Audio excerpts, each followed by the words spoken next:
আসসালামু আলাইকুম বন্ধুরা, সবাই কেমন আছেন? রাতের আধারে নিখুঁতভাবে কোনো চিহ্ন না রেখে ঘটে গেল এক বিশাল ব্যাংক ডাকাতি। আর এই মাস্টারমাইন্ড ডাকাতির পেছনে যে নামটি উঠে আসছে সে কিন্তু কোনো সাধারণ চোর নয়, সে স্বয়ং শেহজাদ চৌধুরী, যাকে ঘিরে ইতোমধ্যে পুরো নাটকের মোড় ঘুরে গেছে। অন্যদিকে গোলামের স্মৃতি আবারও এলোমেলো। সে নিজের বউকে চিনতে পারছে না, ভুলে যাচ্ছে জীবনের অতীত ঘটনা। আর এসবের মাঝেই এক অসহায় বাবার আকুতি এসে সব গতি থামিয়ে দেয়। যার মেয়ে চলে গেছে, ছেলেটা নিখোঁজ, আর সে তার একমাত্র ভরসা খুঁজে পেয়েছে শেহজাদের মধ্যে। আজকে ২৪ নম্বর পর্বে নাটকটির গল্প শুধু সামনে এগোয়নি, অনেক দূর, গভীর ও রহস্যময় হয়ে উঠেছে। ২৫ নম্বর পর্বে আমাদের জন্য কি রোমাঞ্চ অপেক্ষা করছে তা নিয়েও শেষ দিকে বিস্তারিত আলোচনা করব। তবে চলুন তার আগে আজকের পুরো ২৪ নম্বর পর্বটি একটু ধরে ধরে বিশ্লেষণ করা যাক। রাত তখন অনেক গভীর। মন্ত্রী মহাশয় শান্তিতে ঘুমাচ্ছিলেন, কিন্তু হঠাৎ একের পর এক ফোনের ঘণ্টি বাজতে শুরু করে। তার সহযোগী দৌড়ে এসে জানায় ইনস্ট্যান্ট বিপর্যয়, মন্ত্রীর নিজের ব্যাংকে ডাকাতি হয়ে গেছে। এই কথা শুনে মন্ত্রীর প্রথম প্রতিক্রিয়া ছিল বিস্ময় আর চরম ক্রোধে ভরা। কার এত বড় সাহস? এই দেশে সরকারের ভেতরে থাকা একজন ক্ষমতাধর মানুষের ব্যাংকে হাত দেবে, তা তো কল্পনারও বাইরে। কিন্তু গল্পটা শুধু সাধারণ ডাকাতিতেই থেমে থাকে না। ডাকাতরা কেবল টাকা লুটে নিয়ে ভেগে যায়নি, তারা সেই টাকা ফিরিয়ে দিয়েছে সাধারণ মানুষের হাতে। যেসব নিরীহ মানুষ মন্ত্রীর ব্যাংকের লোভনীয় প্রলোভনে পড়ে সর্বস্ব হারিয়েছিলেন, যাদের কষ্টার্জিত সঞ্চয় লোপাট হয়েছিল, তাদের হাতে সেই টাকা পৌঁছে দেওয়া হয়েছে। ঋণের বোঝা ও সুদের দায়ে ডুবে থাকা মানুষের দেনা মেটানোর ব্যবস্থা করা হয়েছে, আর বাকি অর্থ চলে গেছে দাতব্য প্রতিষ্ঠানে, গরিব দুঃখীদের সেবায় নিয়োজিত মানুষদের কাছে। দৃশ্যটি একটু গভীরভাবে ভেবে দেখুন। এটি প্রচলিত অর্থে ডাকাতি হলেও আদতে এটি ছিল ধন সম্পদের এক সামাজিক পুনর্বণ্টন, অন্যায় ও শোষণের বিরুদ্ধে নিজস্ব স্টাইলে দেওয়া এক মোক্ষম জবাব। পর্দার পেছনের মাস্টারমাইন্ডকে তা দর্শকরা সহজেই আঁচ করতে পারছেন, কিন্তু মন্ত্রী তখনও পুরোপুরি নিশ্চিত নন। তিনি শুধু বুঝছেন কেউ একজন তার সাম্রাজ্যে আগুন জ্বালিয়ে দিয়েছে, আর সেই ক্ষোভ তার ভেতরে দাবান্নের মতো জ্বলছে। ব্যাংকের সিসিটিভি ফুটেজ ও তদন্তে বেরিয়ে আসে আরও হতাশাজনক তথ্য। সিকিউরিটি ক্যামেরার লাইন আগে থেকেই কাটা ছিল, নিরাপত্তারক্ষীদের হাত পা বেঁধে মুখে কস্টেপ মারা ছিল, আর ডাকাতরা সবাই এসেছিল ছদ্মবেশে। কারো মুখে বানরের মাস্ক, কারো মুখ কালো কাপড়ে ঢাকা। কোনো ক্লু নেই, কোনো স্পষ্ট পরিচয় নেই। বোঝাই যাচ্ছে এটি কোনো আকস্মিক ঘটনা নয়, এর পেছনে ছিল দীর্ঘ ও নিখুঁত পরিকল্পনা। মন্ত্রী রাগে ফেটে পড়ে স্বরাষ্ট্রমন্ত্রীকে ফোন করার নির্দেশ দেন এবং জরুরি বৈঠকের ডাক দেন। এই মুহূর্তে মন্ত্রীর আসল শয়তানি রূপটি প্রকাশ পায়। সে শুধু ক্ষমতার কাঙাল নয়, নিজের ক্ষমতা টিকিয়ে রাখতে যে কোনো জঘন্য কাজ করতে পারে। কথার ফাঁকে অন্য কোনো গোপন শিপমেন্ট নিয়েও আলোচনার ইঙ্গিত মেলে, যা রাজনীতি ও ব্যাংকের বাইরে এক অন্ধকার চোরাচালান ব্যবসার বার্তা দেয়। এরপরেই দৃশ্যপট বদলে গিয়ে এক ভিন্ন আবেগময় মেজাজে প্রবেশ করে। গোলামের মা তার ছেলের কাছে এসে বলেন তিনি স্বপ্নে দেখেছেন গোলাম ও ফাতেমার আবার নতুন করে বিয়ে হচ্ছে, আর সবাই খুব আনন্দ করছে।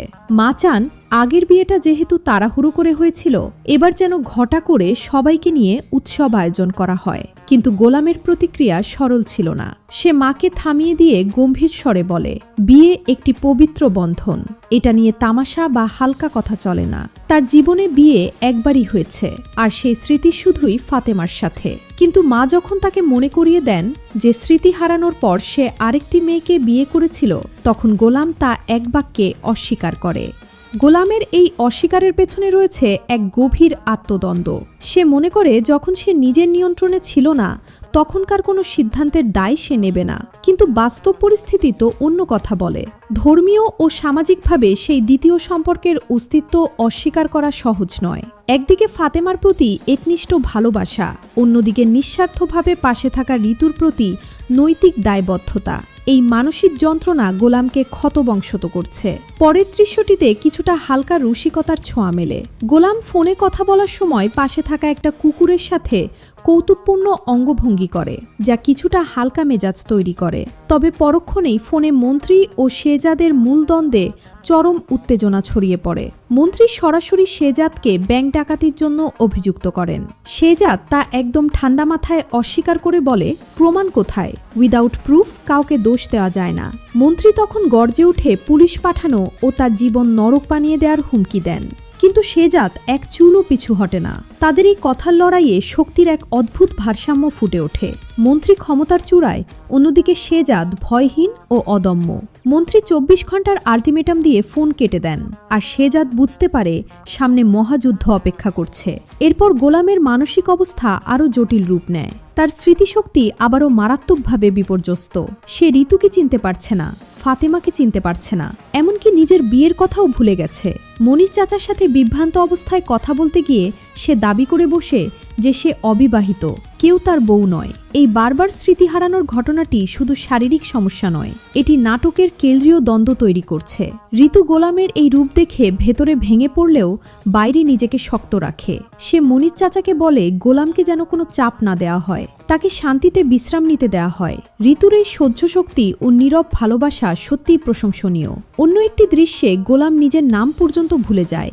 মনির চাচা যখন তাকে মনে করানোর চেষ্টা করেন, সে তোতলাতে তোতলাতে একসময় বলে ওঠে শেহজাদ খান বা শেহজাদ চৌধুরী। এই হাস্যরসাত্মক দৃশ্যটির পেছনে আড়ালে রয়েছে এক ভয়াবহ করুণ বাস্তবতা, নিজের পরিচয় হারিয়ে ফেলার তীব্র অসহায়তা। যাই হোক, গোলামের এই জটিল অবস্থাকে কাজে লাগিয়ে তাকে শেহজাদ চৌধুরী হিসেবে দাঁড় করানো হচ্ছে। রিশাদ ভাই তাকে সুটেড পুটেড বানিয়ে ব্লেজার প্যান্ট পরিয়ে মিশন সম্পন্ন করতে নিয়ে যাচ্ছেন। রাস্তার মোড়ে কিছু বখাটে ছেলে গাড়ি ঘিরে ঝামেলা করতে এলে গোলামের দলের অনুগত ছেলেরা এক মুহূর্তেই তাদের শায়েস্তা করে দেয়। এতে বোঝা যায় শেহজাদের টিম কতটা দক্ষ ও প্রস্তুত। এবার আসা যাক পুরো পর্বের সবচেয়ে হৃদয় বিদারক দৃশ্যে। একজন বৃদ্ধ বাবা শেহজাদের কাছে আকুতি নিয়ে আসেন।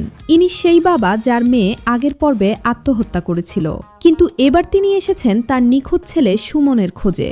সুমন ছিল একজন শিক্ষিত ও অন্যায়ের প্রতিবাদী যুবক।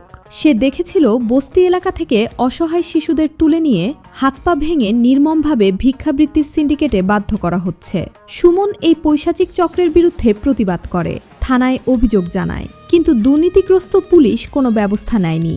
উল্টো একদিন সাদা পোশাকের লোক এসে সুমনকে সন্ত্রাসী তকমা দিয়ে তুলে নিয়ে যায়। বৃদ্ধ বাবা কাঁদতে কাঁদতে শেহজাদের পা জড়িয়ে ধরে বলেন, আমার মেয়ে তো চলে গেছে, আমার ছেলেটাকে শুধু ফিরিয়ে দাও। আমার কোনো টাকা পয়সা চাই না, শুধু ছেলেটাকে এনে দাও। একজন বাবার এই কান্না দর্শককে গভীরভাবে নাড়া দেয়। শেহজাদ বাবার চোখের পানি মুছে প্রতিশ্রুতি দেয় সে সুমনকে যে কোনো মূল্যে খুঁজে বের করবে। এই ঘটনা প্রমাণ করে শেহজাদ শুধু মন্ত্রীর বিরুদ্ধে ব্যক্তিগত বদলা নিচ্ছে না, সে সমাজের শিকড়ে চেপে বসা কালো সিন্ডিকেটের বিরুদ্ধে এক একাকী যুদ্ধে নেমেছে।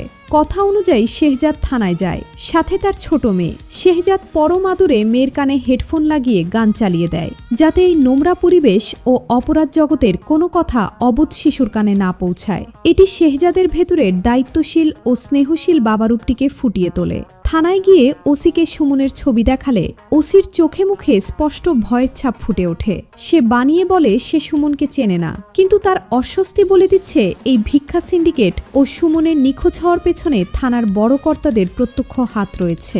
শেহজাদ বিষয়টি বুঝে নিয়ে আর কথা না বাড়িয়ে বুদ্ধিমত্তার সাথে বেরিয়ে আসে। পর্বের শেষ ভাগে টান টান উত্তেজনা। মন্ত্রীর সশস্ত্র গুন্ডা বাহিনী শেহজাদের বাড়িতে চড়াও হয়। তারা হুমকি দিয়ে বলে, লুটের টাকা কোথায় রেখেছিস বলো, নইলে প্রাণ নিয়ে ফিরবি না। কিন্তু শেহজাদ এক বিন্দু বিচলিত হয় না। সে অত্যন্ত শান্ত, অথচ বরফের মতো ঠান্ডা কণ্ঠে বলে, আমার মেয়ে ঘুমাচ্ছে, আমি চাচ্ছি না এখানে কোনো ঝামেলা হোক, সো এখান থেকে চলে যাও। গুন্ডারা সরতে না চাইলে শেহজাদ নিজের ভঙ্গিতে কাউন্টডাউন শুরু করে। 1, 2, 3। আর কোনো সময় না দিয়ে সে তাদের মুখোমুখি দাঁড়ায়। শেহজাদের এই সিংহের মতো গর্জন ও নির্ভীক অবস্থান দৃশ্যটিকে অবিস্মরণীয় করে তোলে। একেবারে শেষ দৃশ্যে দেখা যায় এক অন্ধকার ঘরে একজন মানুষকে শিকলে বেঁধে রাখা হয়েছে। সে বাঁচার জন্য আকুতি জানাচ্ছে। এই লোকটা কে? সে কি নিখোঁজ সুমন, নাকি অন্য কোনো রহস্যময় চরিত্র? এই ভারী ও রহস্যময় আবহ দিয়েই শেষ হয় আজকের পর্ব। 25 নম্বর পর্বের পূর্বাভাস ও সম্ভাব্য টুইস্ট। 24 নম্বর পর্বের দারুণ সাফল্যের পর 25 নম্বর পর্বে কি হতে পারে, চলুন দেখে নিই সম্ভাব্য টুইস্টগুলো। 1. সুমনের উদ্ধার অভিযান। শেহজাদ কি পারবে থানার ভেতরের কালো বিড়ালগুলোকে টেনে বের করে সুমনকে উদ্ধার করতে? পুলিশ ও অপরাধী চক্রের বিরুদ্ধে শেহজাদের সরাসরি থ্রিলিং অ্যাকশন দেখা যেতে পারে। ২. ২৪ ঘন্টার আলটিমেটাম শেষ। মন্ত্রীর দেওয়া সময়সীমা পার হওয়ার পর মন্ত্রী কি তার পুরো বাহিনী নিয়ে শেহজাদের ওপর ঝাঁপিয়ে পড়বেন, নাকি শেহজাদ উল্টো মন্ত্রীকে আরেকটা বড় ধাক্কা দেবে? ৩. গোলামের স্মৃতিভ্রম ও ছদ্মবেশের বিপদ। গোলামের বারবার স্মৃতি হারিয়ে ফেলা তাকে শেহজাদ চৌধুরীর ছদ্মবেশে বড় বিপদে ফেলতে পারে। গুরুত্বপূর্ণ মুহূর্তে সে যদি নিজেকে হারিয়ে ফেলে তবে মিশন ভেস্তে যাওয়ার আশঙ্কা রয়েছে। ৪. ঋতুর আবেগঘন মুহূর্ত। গোলাম যখন নিজের বউকেই চিনতে পারছে না তখন ঋতুর ধৈর্যের বাঁধ ভেঙে যেতে পারে। ২৫ নম্বর পর্বে ঋতু ও গোলামের মধ্যে এক আবেগঘন মনস্তাত্ত্বিক দ্বন্দ্ব দেখা যেতে পারে। ৫. অন্ধকার ঘরের বন্দির পরিচয়। শেষ দৃশ্যে দেখা যাওয়া হাত পা বাঁধা লোকটির আসল পরিচয় উন্মোচিত হতে পারে ২৫ নম্বর পর্বে। বন্ধুরা, আজকের এই দারুণ পর্বটি আপনার কাছে কেমন লেগেছে? সুমনের পরিণতি ও শেহজাদের পরবর্তী পদক্ষেপ নিয়ে আপনার মতামত অবশ্যই কমেন্ট বক্সে লিখে জানান। ভিডিওটি ভালো লাগলে একটি লাইক দিন এবং আমাদের চ্যানেলে নতুন হয়ে থাকলে সাবস্ক্রাইব করে পাশে থাকা বেল আইকনটি অন করে রাখুন, যাতে পরবর্তী পর্বের বিস্তারিত রিভিউ সবার আগে দেখতে পান। আজকের মতো এখানেই বিদায় নিচ্ছি। সবাই ভালো থাকবেন, সুস্থ থাকবেন। আল্লাহ হাফেজ।